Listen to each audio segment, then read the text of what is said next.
Hola Portugal and hello world. My name is James and welcome to another Eurovision reaction video with me. And today I'm going to do a review of the Portuguese entry for the Eurovision Song Contest 2022, which will take place in Turin in just a few days from now.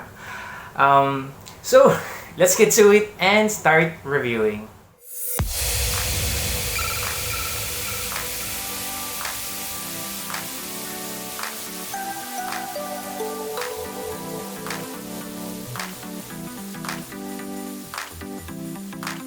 Representing Portugal in this year's Eurovision in Turin is Maro. She is a singer-songwriter and she is the winner of this year's edition of the long-running Portuguese National Selection Festival da Canção. And she is going to Turin with the song Saudade Saudade. And before anything else, here's a look of her national selection winning performance.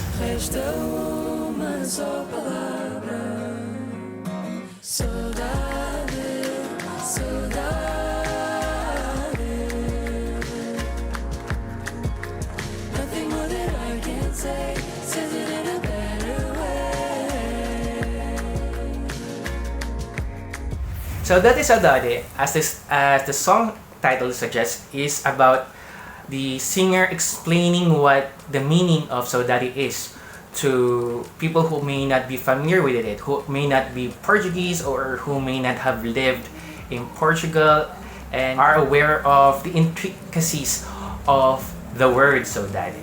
Saudade is somewhat of a unique term to Portuguese speakers, which usually relates to feelings of longing, feelings of having this very special sentiment towards a particular theme. Sometimes it's about longing for a lost loved one, or sometimes a lost friend, or longing for just about anything. But this is not longing itself, as the English term, is not an exact way to define saudade specifically.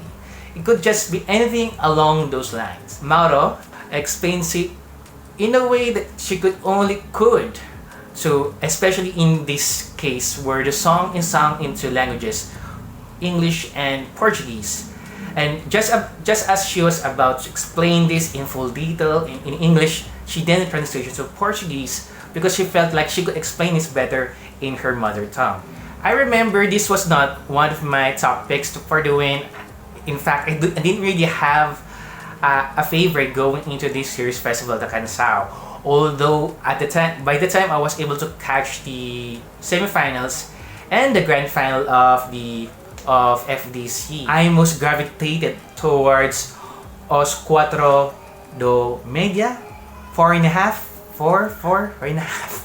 I can't remember the name of the band name. I remember loving that song. It really reminds me of this band here in the Philippines called Silent Sanctuary, and the sound of both bands' music are quite similar to each other.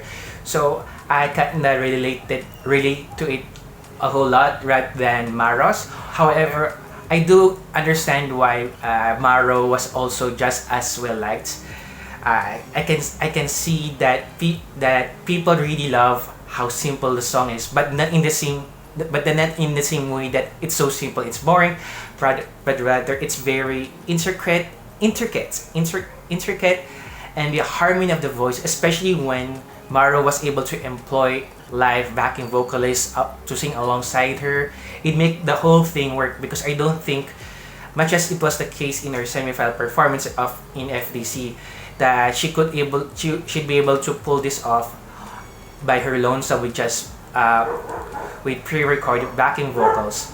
This whole performance of hers really works when she is with other people who will sing alongside her.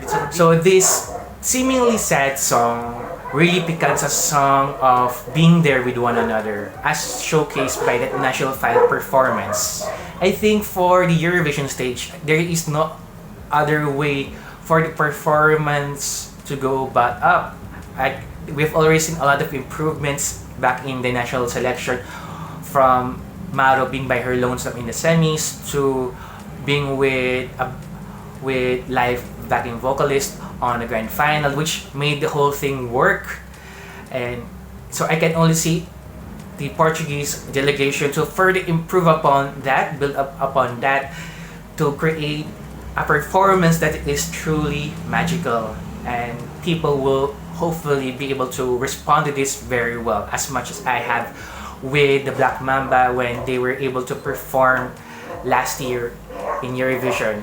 I was really shocked when they qualified, but in the end they did, and that really truly fattened my heart. So those are my thoughts. Let me know yours down in the comments below. Please don't forget to like, share, and subscribe to the channel for more Eurovision related content and more.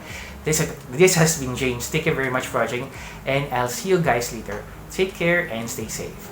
Bye bye.